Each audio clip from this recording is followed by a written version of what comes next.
for the first time, and anybody in the public can buy it if they can get access. So here are the simple steps to buying into an IPO.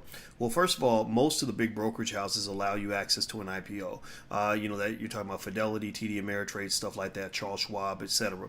What they'll do is they'll require you to have a certain amount of assets with the firm before you can even be considered for participation. For some firms, it might be $100,000. Some firms, it might be $250,000.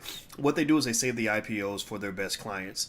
The second thing you would do is, if you meet those requirements in terms of having that many assets with the firm, you can then go and request a certain number of shares. Now, the number of shares you get is going to depend on what they decide to do, but you can make a request to get more shares from the IPO if that's what you'd like.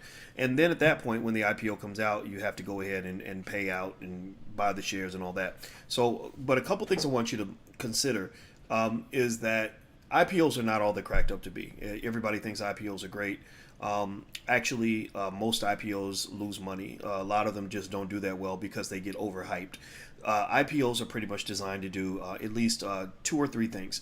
One is to let the original owners, cash out. They want to diversify. They don't want to have all their money tied up in the company. So they get to sell shares to you so they can take that money and invest somewhere else. There's nothing sinister about that, but that's what it is. Secondly, they need the cash to maybe pay off debts or to fund continuing operations as they move forward.